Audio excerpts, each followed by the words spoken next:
Hello అండి. Welcome to our channel series story time.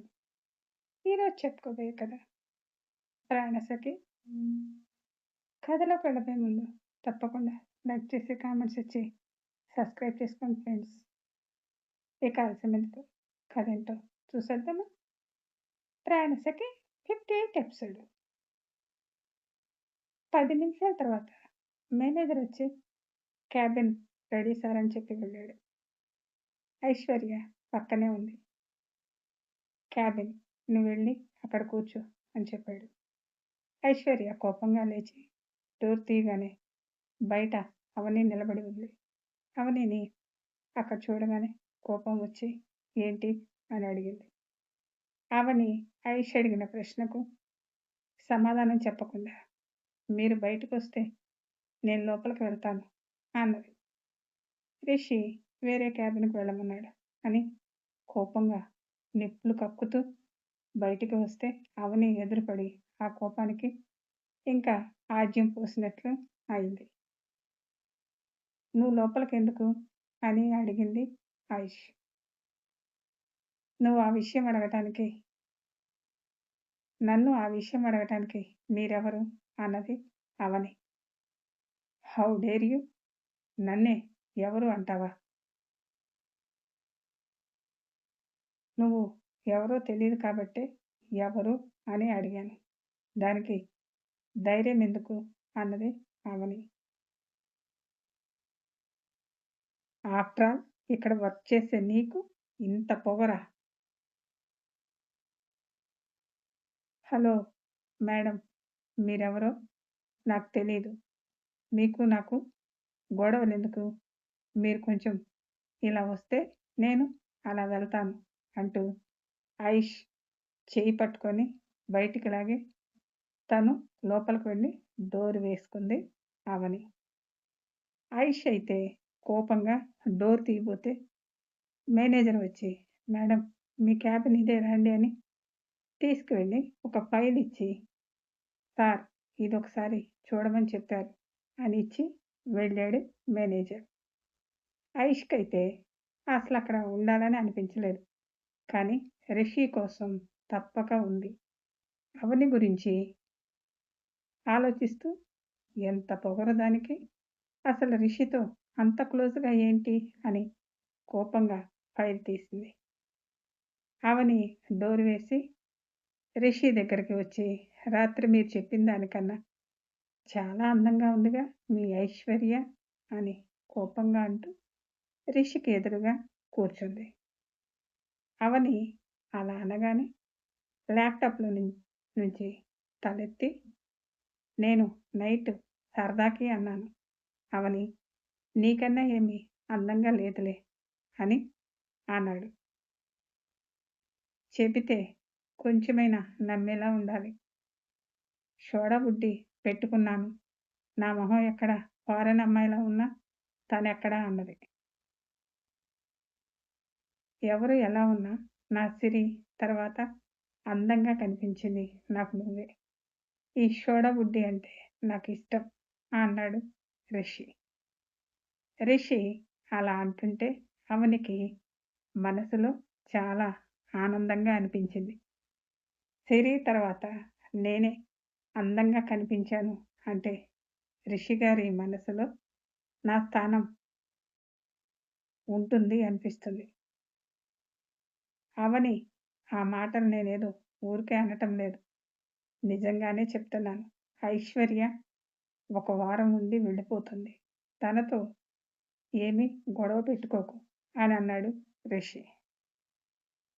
మీకు గొడవ పెట్టుకోవద్దు అనేది మీరు గొడవ పెట్టుకోవద్దు అనేది ఇంట్లోనా లేక ఆఫీస్లోనా సార్ అని అడిగింది. నువ్వు ఇంటికి అప్పుడే రావు కదా, నువ్వు వచ్చేసరికి ఐశ్వర్య వెళ్ళిపోతుందిగా, నేను చెప్పేది ఆఫీస్లో సంగతి. రిషి అన్నది అర్థం కావటానికి అవనికి ఎంతోసేపు పట్టలేదు. అంటే మీరు అనేది నేను ఐశ్వర్య వెళ్ళేదాకా ఇంటికి రాకూడదు అంటున్నారు అంతే కదా అని అడిగింది. నువ్వు భలే షార్ప్ అవని, ఇట్టే కనిపెట్టేస్తావు అన్నాడు రిషి. కానీ మీ అంత తెలివైన దానిని కాదండి. నన్ను ఇంటికి రావద్దని చెప్పకుండానే నేను రానుగా అని మీకు మీరే డిసైడ్ అయ్యారు. అంతే కదా! అది కాదవని ఆ ఐశ్వర్య వెళ్ళేదాకా మమ్మీ నిన్ను ఇంటికి తీసుకురావద్దు అని చెప్పింది. నేను ఇంటికి వస్తే ఏమవుతుందని అత్తయ్య గారు రావద్దు అన్నారు? చెప్పండి సార్ అని కోపంగా అడిగింది అవని. మమ్మీ చాలా రిక్వెస్ట్‌గా అడిగారవని. అందుకేనా నన్ను ఇంటికి రావద్దని అలా చెప్పారు అని రిషి వైపు చూసింది. అలా ఏమీ లేదవని. ఆంటీ కాలు తగ్గేదాకా నువ్వక్కడ ఉండటం నయం కదా! ఏదైనా అవసరమైతే హాస్పిటల్‌కి తీసుకువెళ్ళొచ్చు కదా! మా అమ్మకి నేను ఉండి సేవలు చేసే అంత నొప్పి ఏమీ లేదు. మీరేమి మా అమ్మ గురించి దిగులు పడకండి. మీరు ఈవినింగ్ హాస్పిటల్‌కి తీసుకువెళ్తానన్నారు కదా! హాస్పిటల్ నుంచి ఇంటికి వచ్చేస్తాను.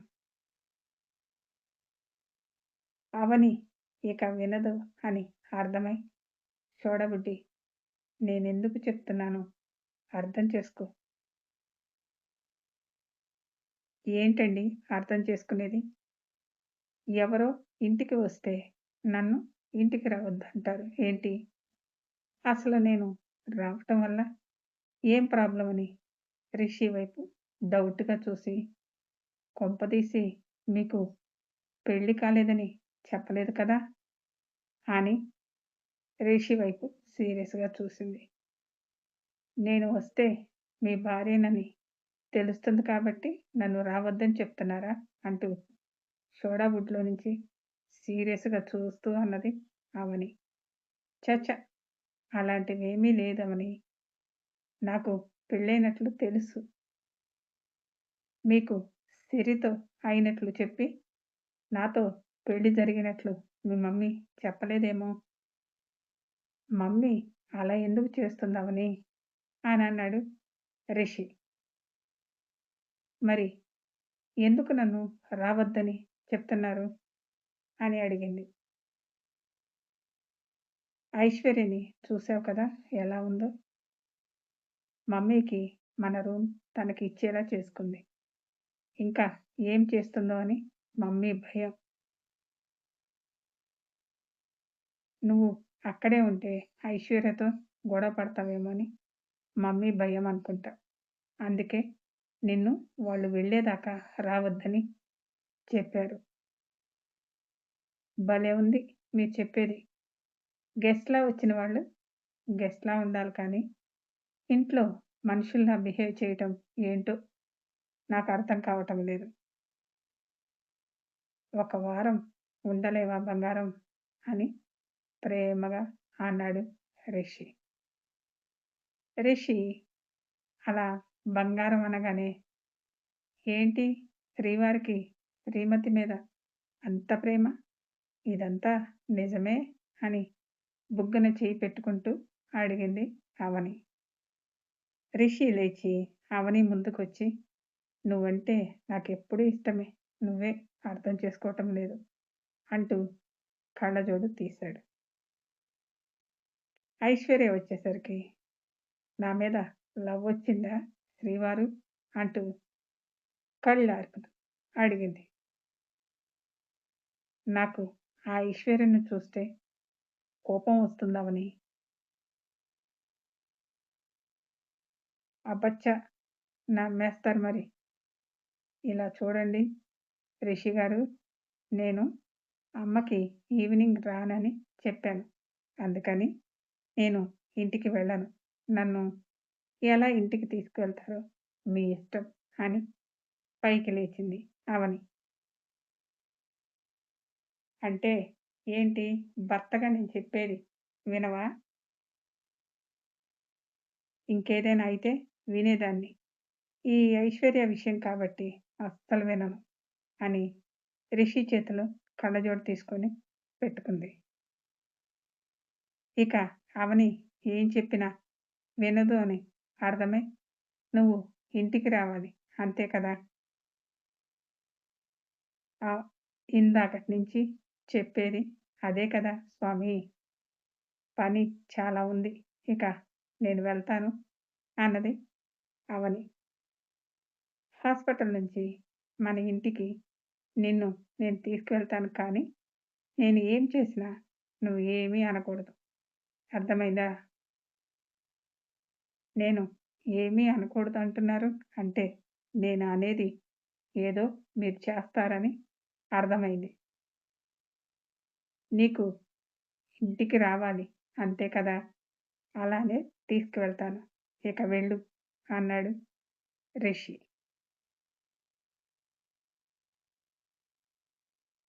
తీసుకువెళ్ళకపోతే ఊరుకుంటానా అని వెళ్తుంటే, వెళ్తున్న అవనిని పట్టుకొని లాగగానే అవని వెళ్లి రిషి మీద పడింది. తీసుకువెళ్ళకపోతే ఏం చేస్తావు? అన్నాడు. అవని రిషి రూమ్‌లో నుంచి వెళ్ళిందో లేదో తెలుసుకోవటానికి ఐశ్వర్య, రిషి క్యాబిన్ దగ్గరికి వచ్చింది. ఆఫీస్ బాయ్ వచ్చి, "మేడం, సార్ రూమ్‌లో వేరే వాళ్ళతో ఉన్నారు. వచ్చిన తర్వాత వెళ్ళండి" అని చెప్పాడు. వేరే వాళ్ళు ఉన్నారు అంటే, ఆ అమ్మాయినే కదా! ఇంతసేపు రిషితో ఆ అమ్మాయికి పనేంటి? ఆఫీస్ విషయాలు అయితే ఇంతసేపు మాట్లాడతారా? అని అనుకోని, నేను రిషితో మాట్లాడాలి. నేను వెళ్ళినా ఏమీ అనడులే అని డోర్ తీసుకొని లోపలికి వెళ్ళింది ఐష్. రిషి అవనిని లాగటంతో రిషి మీద పడి రిషినే చూస్తూ ఉంది. రిషి కూడా అవని వైపు చూస్తూ ఉన్నాడు. ఇద్దరూ అలా ఒకరినొకరు చూసుకుంటూ ఉన్నప్పుడే ఐష్ లోపలికి వచ్చింది. ఇద్దరిని అలా చూసి షాకయ్యి రిషి అని కోపంగా పిలిచింది. అవనిని రిషిని వదిలి దూరం జరిగింది. ఐష్ తనని అడగకుండా తన క్యాబిన్‌లోకొచ్చేసరికి రిషికి కోపం వచ్చి, "నువ్వేంటిక్కడ?" అని అన్నాడు. "మిమ్మల్ని చూసి మీరు జెంటిల్‌మెన్ అని అనుకున్నాను. కానీ ఆఫీస్‌లో ఇలాంటి పనులు చేస్తారని అస్సలనుకోలేదు. ఇప్పుడు నేను ఏమి అంత కాని పని చేశాను?" అని అడిగాడు రిషి. "ఏంటి రిషి మీరు చేసిన పని మీకు తప్పుగా కనిపించటం లేదా?" "నాకు ఏమీ తప్పుగా కనిపించటం లేదే" అన్నాడు రిషి.